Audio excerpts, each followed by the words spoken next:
22장은 예수님께서 다시 비유로 대답하되, 그래서 비유로 풀어주신 것이 두 아들의 비유와 악한 농부의 비유였습니다.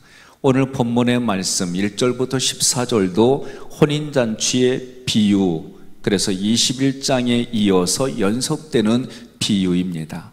여기서 유대인들이 하나님의 나라를 빼앗기고 바깥 어두움에 내어던지는 이유를 설명했습니다. 이러한 선고를 받은 대적자들이 주님을 올무에 잡으려고 세 가지 시험을 합니다. 첫째는 아주 민감한 정치적인 문제입니다. 가이사에게 세금을 바쳐야 하는가? 두 번째는 교리적인 문제로 부활이 있는가? 세 번째는 어느 계명이 큰가? 주님은 이들에게 너희는 그리스도에 대하여 어떻게 생각하느냐고 물으십니다. 이 구절은 다른 말로 말하면 어찌하여 예복을 입지 않고 들어왔느냐고 질문하신 구절과 연결되는 질문이에요. 예복의 문제는 구원과 관련된 중요한 구절입니다. 이것이 22장 전체의 내용인데, 오늘 1절부터 14절에 천국은 혼인잔치를 베푼 임금과 같다, 2절 우리가 함께 다시 봉독하겠습니다. 천국은 마치 자기 아들을 위하여 혼인잔치를 베푼 어떤 임금과 같으니, 많은 사람들이 이 본문을 전도와 관련져서 말씀을 표현합니다. 누가복음 14장 23절도 주인이 종에게 이르되 길가 산울타리로 가로 나가서 사람을 강권하여 데려다가 내 집을 채우라, 이 말씀도 전도하라는 말씀으로 해석합니다. 그러면 문맥상 예수님이 말씀하시고자 하는 핵심에서 벗어난 해석이 됩니다. 왜냐하면 혼인잔치 비유의 1차 대상은 청중들은 대제사장들과 바리새인들입니다. 그러므로 이 비유를 말씀하신 의도는 전도하라는 말씀이 아닙니다. 오히려 하나님을 가장 잘 섬긴다고 생각하며 자기 의를 자랑하는 종교 지도자들이 비진리에 섞여 있고, 결국 너희들은 7절에 진멸되고 13절에 그들의 손발이 묶여져서 바깥 어두운 데에 내던져진다, 그들은 슬피 울며 이를 갈게 된다 라고 예수님이 말씀하셨습니다. 이들이 진멸당하고 바깥 어두운 데에 던져지는 이유는 임금이 초청을 했음에도 불구하고 그들은 돌아보지도 않았습니다. 오히려 초청하러 보낸 종들을 잡아서 능욕하고 죽였습니다. 그리고 그 혼인잔치에 예복을 입지 않고 들어왔기 때문입니다.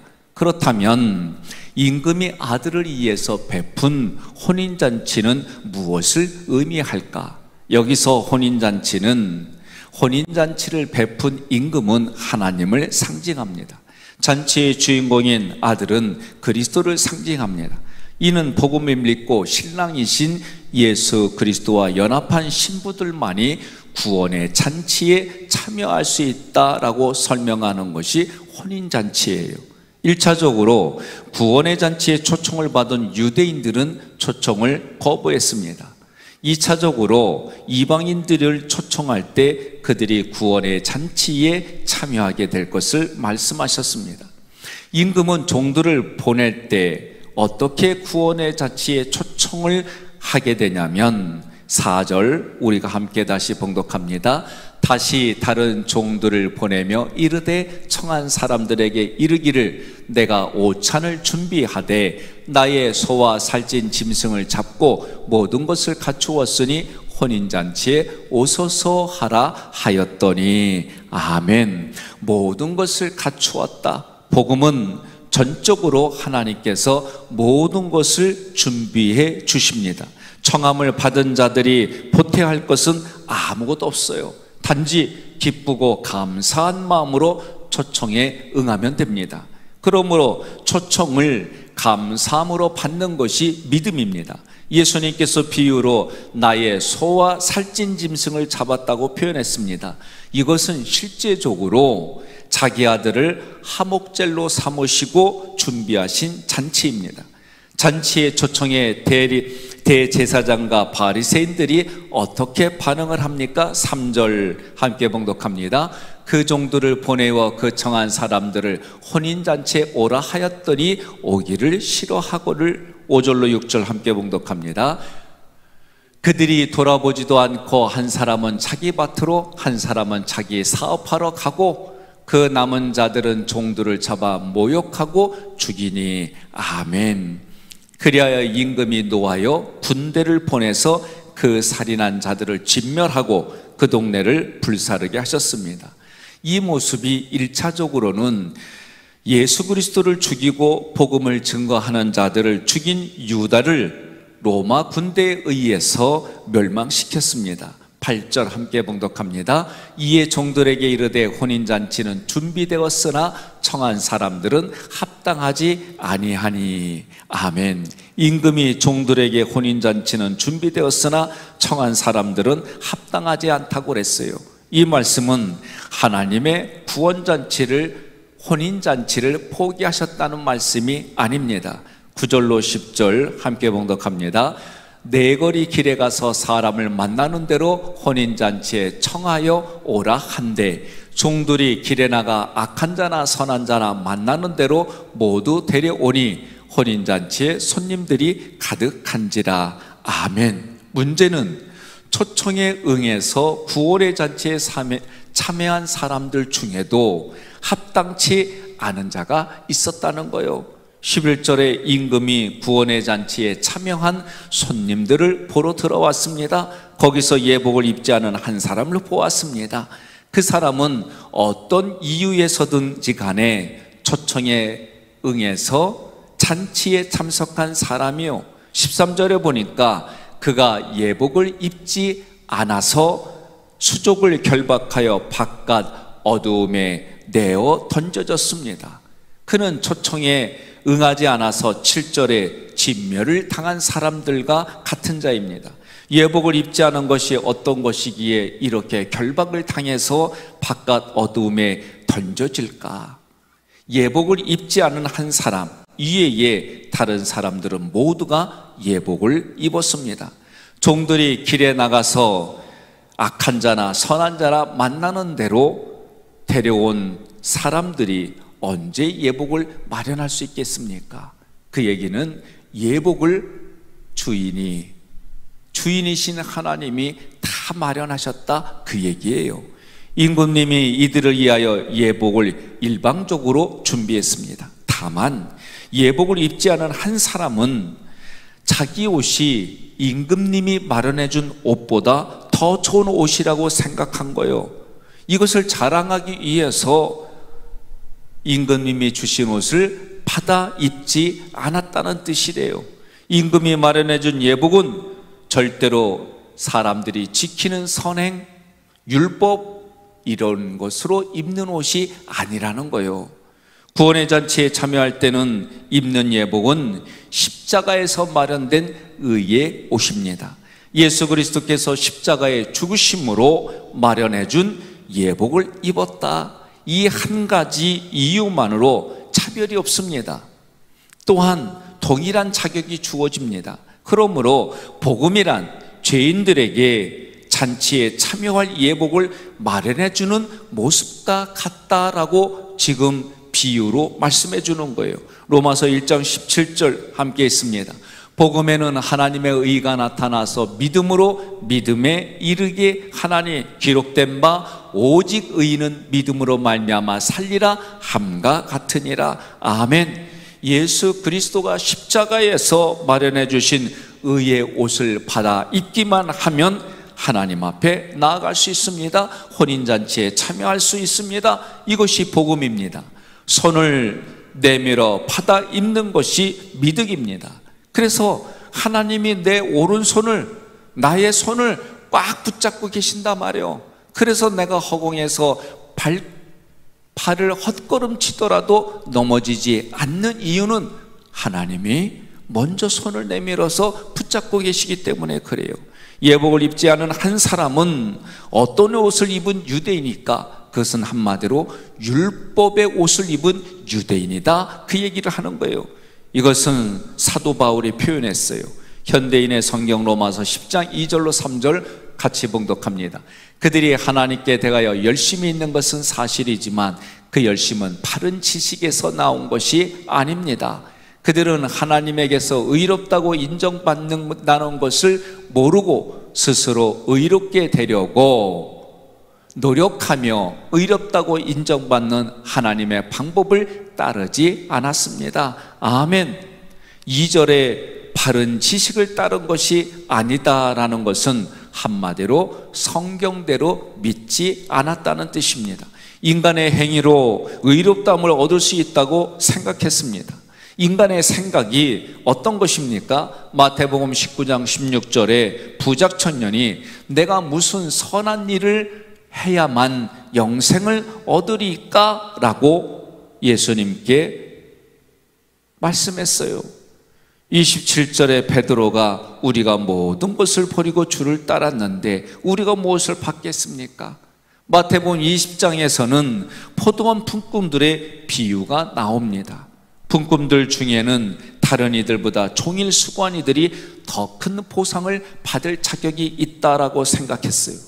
이런 것들이 임금님이 주시는 옷을 입지 않은 자기 예복을 입은 자기 의의 율법 옷을 입은 사람들이에요. 이들은 천국을 자신의 노력과 자신의 공로로 들어갈 수 있다고 생각한 자들입니다. 이 생각은 누구에게 많습니까? 예수 믿은 지 오래된 사람들, 중요한 직분을 맡은 사람들, 열심히 일한 사람들에게서 나타나는 현상이에요. 신앙생활은 오직 하나님께로 난 의를 붙드는 과정입니다. 바울은 율법의 의로는 흠이 없는 자다 그랬어요. 빌립보서 3장 6절 사도 바울이 고백한 거예요. 열심으로는 교회를 박해하고 율법의 의로는 흠이 없는 자라. 그렇게 살아온 사람이 바울이에요. 그는 하나님이 마련해 주신 예복이 필요 없다라고 말한 사람이에요. 거부했던 사람이에요. 그랬던 바울이 오호라 나는 곤고한 사람이로다. 이 사망의 몸에서 누가 나를 건져내랴? 로마서 7장 24절에 그가 그렇게 고백했어요.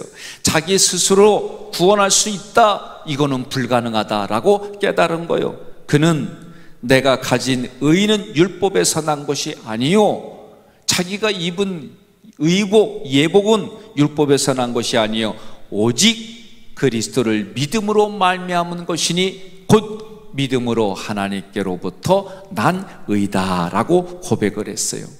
예복을 입지 않아 구원의 잔치에서 쫓겨나는 자들은 변명을 하지 못합니다. 왜냐하면 복음을 알면서도 믿지를 않았기 때문입니다. 마태복음 12장 12절 함께 봉독합니다. 이르되 친구여 어찌하여 예복을 입지 않고 여기 들어왔느냐 하니 그가 아무 말도 못하거늘. 아멘. 오늘날 제가 어저께 서울에서 목회하는 후배 목사님이 오셨어요. 얘기를 나누다 보니까 신문에서 읽었던 뉴스에 서울에서 4군데의 감리교회가 고발당했어요. 왜? 대면 예배 드렸다고. 근데 그 중에 한 교회의 이야기예요. 그거 알면서도 고발당하더라도 벌금 내더라도 예배 드리겠다 말이요. 그랬던 분들이요. 아, 그 말 듣는데 왜 이렇게 난 찔리지? 나 진짜 많이 찔렸어요. 마음에 참 많이 도전이 됐어요. 그래, 누군가는 그래도 저렇게 하는 모습이 필요하지. 저는 한쪽에서는 이 무엇이 옳다 그르다로 보면 안 됩니다. 우리는 분명히 목숨을 걸고 예배의 자리를 지켰던 것이 기독교 역사에 있어요. 그것이 지금은 예배의 그 자리가 또 다른 누군가에게는 전염이 되어져서 생명을 위협하는 자리로 변했다면 우리는 이것을 조금 피해야 된다라는 생각을 제가 가지고 있었어요. 그런데 또 벌금이 무서워서 상관없다, 벌금 주겠다, 예배 자리는 끝까지 지켜야 되겠다, 그런 목사님들 중에, 거기에 고발된 목사님 교회들 중에 그런 사고를 가진 목사님도 계신 거예요. 제가 이런 저런 얘기를 들으면서 오늘 여러분들 교회 오지 못하고 모니터로 함께 이 예배를 드리면서 이 말에 공감을 갖는 분도 계실 테고 다양한 생각을 갖는 분들이 계십니다. 중요한 것은 하나님을 기쁘게 드리는 믿음으로 예배 드리기를 바랍니다. 제가 이 2주 동안 고민하는 모든 것의 핵심은 뭐냐? 하나님의 임재입니다. 내가 어디에서 예배를 드리든 하나님이 나와 함께 하심을 믿는 믿음의 고백, 하나님이 나에게 함께 해주셔서 나타나는 현상들, 그것이 내 마음에서부터 천국이 여기 있다 저기 있다 할 것이 아니라 나와 함께 해주시는 하나님의 임재로 그 천국은 하나님이 통치하고 하나님의 백성을 하나님이 통치하고 하나님의 나라에서 그것이 내 마음에서부터 이루어져서 오늘날 이 땅의 현실 속에서도 하나님의 임재로 회복이 되어지고 재생산되어져서 우리가 살아가는 삶의 현장에 열매를 맺는 우리 모두가 되기를 주님의 이름으로 축원합니다.